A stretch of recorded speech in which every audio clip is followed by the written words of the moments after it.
Boyfriend was attentive to his best friend and neglected me on a trip. I went on a trip with my BF and his best friend. I have a good relationship with her, but over this trip I noticed he was being more attentive to her than he was to me. I don't usually care that much cause I know, or at least I think I know, nothing's ever happened. But he was asking her how she's feeling, if she ate, if she needed a shower, which caught me off guard. And he didn't ask me how I was doing or help me with anything. I grabbed my own drinks and my own food. And when I pulled him to the side to let him know why he's being extra attentive to her and not really asking me if I need anything, he called me insecure and jealous, and that I am the only one making a big deal out of this. I expressed how I don't like that I'm feeling like I am third-wheeling, and all he did was continue putting me down, calling me insecure and toxic. Why has kids screeching in public places become so normalized the past year or so? It's been getting worse for a while, but I have seen a huge uptick in it the past year. I'm not talking about tantrums. I get it's best to ignore those, but like overexcited, overstimulated children just screeching. I rarely hear, "Let's use our inside voices," anymore. Or I'll stare at the parents and they'll smile at me like it's cute and continue encouraging the behavior. I work at a locally owned pet store, and this happens so frequently, especially when people take their kids on zoo trips to our store, aka just looking at everything but never making a purchase. Which I don't care as long as the kids behave, but that's usually not the case. Also, I'm pretty sure the screeching stresses out our animals. It's not normal social behavior, and it should be acknowledged as such to children. I partially blame Blue Eye. Also, for the record, I love it when well-behaved children come to our store. It's so fun to teach them about the animals, but this is becoming an uncommon occurrence. What grocery items needs no refrigeration, but are often refrigerated by most people? 1. My mother always refrigerated log cabin syrup, or whatever brand, whatever was just the corn syrup and maple-flavored syrup. Later, when I grew up, I'd go to other people's houses and their syrup would just be in the cupboard. But honestly, if they didn't eat it fast enough, it would get kind of gummy, like elasticy. So I guess maybe that's why my mom refrigerated ours. 2. When I was at Walmart the other day, I noticed that the fresh basil had a label on the package that specially said, "Do not refrigerate." It was in a refrigerator. If every Walmart does that, imagine how many people falsely believe you are supposed to refrigerate basil. 3. My house growing up was constantly invaded by black ants. Didn't matter what we did, they would find a way in. We started having to keep everything except crackers and pasta in the fridge. Flour, sugar, syrup, everything. When I moved in with my fiancé, she asked why I put the syrup in the fridge, and I explained to her all that. But also, I just prefer cold syrup. Makes a good contrast to the hot waffles I make. 4. My great-grandma grew up without electricity. When she got her first fridge, she put everything in there. She was also illiterate, so she couldn't read any labels or manuals, so she always put Cheetos in the fridge. After a day of picking beans with her, we would have a snack. It was almost always the same snack: a tall aluminum cup full of cold well water and a shared bowl of Cheetos from the freezer of her 1950 Frigidaire fridge. She also didn't speak English, and my Spanish is not the best, but we never needed to speak to understand each other. I miss her and her cold Cheetos. I know this said most people, but it reminded me of my great-grandma. What's the best lesson you've learned from love? 1. My sister's friend did this. Her husband was a stand-up guy who stood his ground to burn a lot bridges in order to get married to her. Fast forward 3 years, she ended up cheating on him, and now they're getting divorced. Thankfully, my sister has a level head and took the husband's side. Poor guy. My lessons were all things that are pretty individual, about myself, what I like.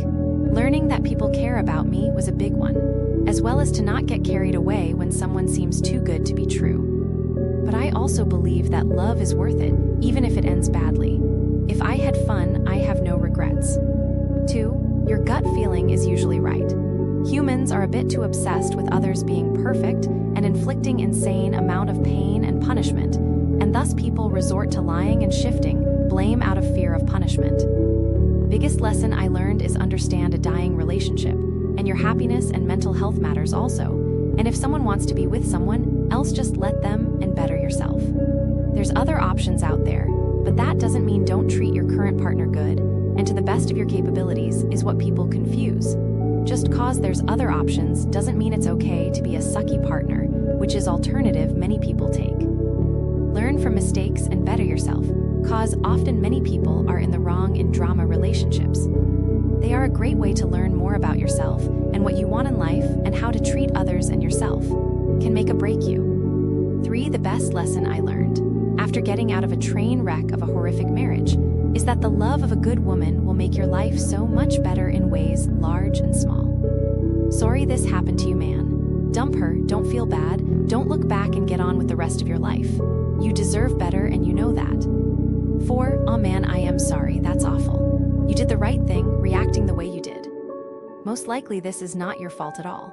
I've been cheated on before, and it turned out it wasn't because of anything I've done, just the way she is. Cheated on every single person she dated. If every job paid the same, what would you do for a living? 1. Caregiver. I love my mom, and she has done so much to take care of me. But taking care of her now doesn't compensate me in any way, and it's like having a 120 pounds baby. I wish this was a paying job, and I can quit my job and take care of her full-time instead of speeding home hoping that she didn't fall. 2. Woodworking or fixing motorcycles or tutoring high schoolers on life skills. Or, if I could get the loans, open a bed and breakfast next to the ocean. I like being hands-on, taking things apart, putting things together. And loud things that are dangerous if one doesn't respect them appeal to me. I have a lot of younger cousins and find myself dispensing advice, lecturing them on things that they are clueless about. How to fill out W-2S and tax forms, how to put together a budget sheet, the basics on investing, etc. I do this because if I knew a quarter of the stuff I know now, I would be much further ahead in life. The bed and breakfast is just there, so I have an excuse to collect strangers' stories and live next to the beach. 3. I'd still write code. I really enjoy the process of building websites. My pay doesn't need to change. I just need tech companies to demand a bit less speed and allow us to build things quietly and free from distraction and pressure to ship as fast as possible. 4. My current job because I like it, but I don't get paid as much, so I would just get paid more to do what I like. What is a job that pays extremely well, but no one realizes it? 1. I'm a firefighter in a mid-sized city. We start around $64K a year but get a bump at 3 years and then 5 years. Once you hit your 5-year mark, you're making $96K a year, union benefits, amazing healthcare, pension, and about a month and a half vacation time with how our schedule works. If you like doing overtime, you can easily make $120K. Some overtime studs make up to $170K a year. I don't do that because you'd basically have to live at work. And on top of it all, I'm sitting on a couch watching TV 90% of the time, and people actually like you unlike being cops. Pretty great gig if you can get hired. Oh, and without overtime, I only work 2 24-hour shifts a week, so I have a lot of free time if I choose to stay home. 2. Ditch digger. I make 46/HR, almost unlimited overtime, $65 day bonus for being on call. Minimum of 3 hours pay if on-call phone rings, 1.5x pay after 8 hours in a day, 2x pay after 12. Get sent home at 13.5 hours in a day if it goes that long. Pretty easy to make $150–200K per year if you are reliable. 3. Biomedical equipment technician. Fix medical equipment in hospitals typically only requires a 2-year degree. I started slightly above 30/HR and now make over 40/HR working on radiology equipment. Kinda like it, but with only a relatively small part of the job being computers.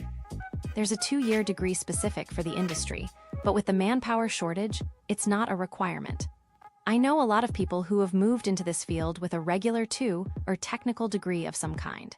If you grew up taking stuff apart and figuring out how it works, then this is a perfect job to continue that kind of skill set. Like many other trades, not a lot of people know about it, so there's good job security. Lots of people retiring out and not a lot of people coming in. You need to be comfortable working around patients at times or working in the OR, and that can make it stressful at times. The money is pretty good for a job that mostly has you inside in the air conditioning working normal business hours, except for on-call. 4. Mine is good pay for an entry-level job.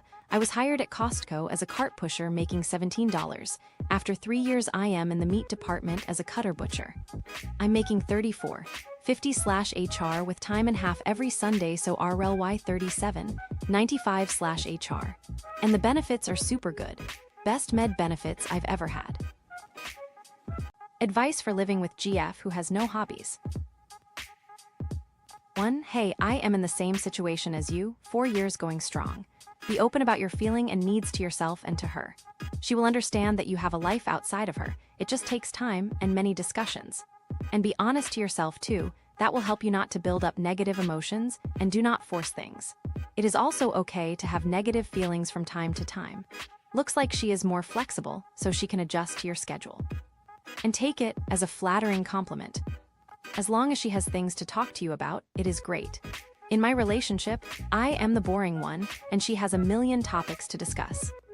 2. Question to your edit. Are you a professional therapist or psychologist? If not, then there's no fixing this in it for you. Point is, she has to want herself to find help willingly, and as long as you're okay with the way things are now, nothing's going to change. My ex was similar. No friends, except for one that she didn't hang out with much, only hobby was gaming, wanted me all to herself without me going out with friends, didn't have much time for my own hobbies.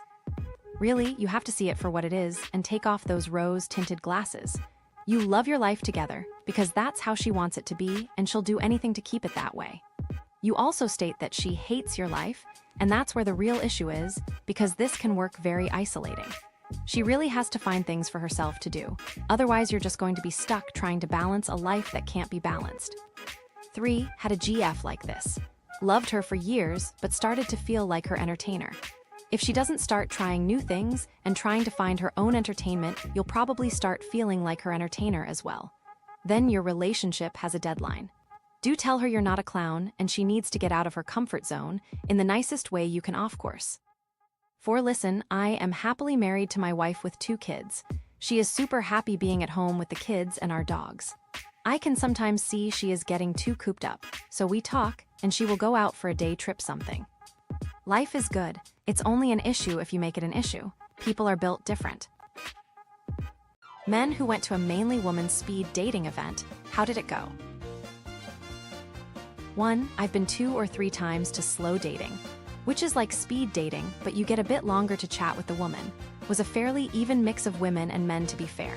However, I found the experience forced, artificial, and demoralizing. Didn't get any matches, so gave up on the whole thing. Like a lifetime's worth of rejection in one night? No thanks. 2. I went to one, but it wasn't a typical speed dating event. We filled out a short questionnaire and then were paired up with 10 others. We met up at a local park and went on a 5-minute walk with each one. After we got to say whether or not we wanted to connect and were sent emails if we both said yes. I matched with 4, I ended up setting up dates with 3. 1 didn't show up, 1 ended up only being 1 date, and the 3rd I've been dating for a few months. I think it's a great way to meet a bunch of women in a short time and see if you have any kind of connection.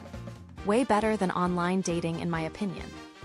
3. I went to 1 speed dating event. There were as many men as women. It was basically like doing Tinder in person. You spend 5 or 7 minutes with each person and then write their name down in the yes or no category. You turn in the sheets with your choices when you're done, and then you'd get an email that night with the results. I didn't get a date out of this. I basically picked any woman I thought was remotely interesting. Only 1 woman picked me. It didn't go well. 4. I've been to 1 speed dating event. I found the woman there less attractive than the women I usually date, but I wasn't really put off by that. I'm flexible and not all that picky about appearance. The women I met seemed pretty neat. No amazing instant connections, but I was definitely willing to see some of them again. None of them matched with me, not one. So be it, no one's obligated to like me. But it felt ridiculous to me. At the time I was semi-reliably picking up random, really hot women in bars. And then here's this pool of thoroughly average women who are here specifically to meet people to date, and not one of them wants to see me again. No interest in ever doing that again. I could literally get better results standing on a street corner and chatting up any woman who makes eye contact with me. Older men of Reddit.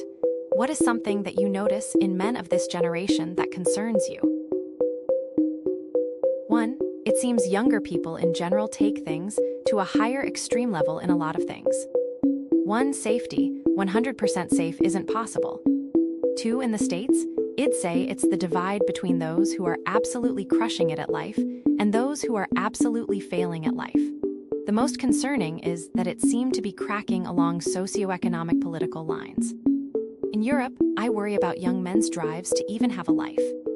3. Do you agree with this assessment? No. What is something that you notice in men of this generation that concerns you? The amount of moralistic lectures, uninteresting subjects, and unimportant topics they are being bombarded with, and the insane amount of effort people seem to make to keep them from just doing stuff on their own and experience life. Parked before a screen, get the police called on them when they are 5 blocks away from their parents, scammed by adults into giant student loans for degrees that don't get them hired, and then scorned for being weak and unresponsible. I wonder how that could have happened. 4. As a 61-year-old, this is my advice to young men. Pursue what makes you happy, especially if it's an idea that can harness your own business interest. You don't have to make anyone happy but yourself, so ignore anyone that does not align with your personal philosophy and beliefs. Don't give a flying foo-foo about other people's politics or any other BS that might sap your energy and resources. Use your time wisely to read great books and pursue wealth and financial independence, and 95% of your problems will be solved. 2. Germs, hand sanitizers, masks, gloves, etc. 3. Food. Think about 500 years ago, people ate stuff that was expired all the time. I thought bottled water was a marketing gimmick, but it worked to sell water. A fail, at least so far, mountain air Zermatt is pure mountain air from the heart of the Swiss Alps. CHF 9.99, every can is filled with 100% mountain air from Zermatt, passionately sealed by hand, and can be reused. 4. Internet, phones, video, YouTube, etc. 5. Building things, overbuilding for safety. / in the past, we used to say good enough for jazz, government work for now, pick one, they all mean the same. 6. Emotions, feelings, language. / I spilled coffee before my interview, and a bathroom full of strangers saved the day. It was 10 minutes to my interview. I ducked into the lobby bathroom shaking, coffee down my blouse, mascara smudge, breath too fast. 3 women took one look and moved like a tiny pit crew. One dabbed the stain with a stain pen. One blasted the hand dryer and fanned my shirt. One found a small safety pin and fixed a loose button. Another slid me a mint. Someone smoothed my hair and tied it back.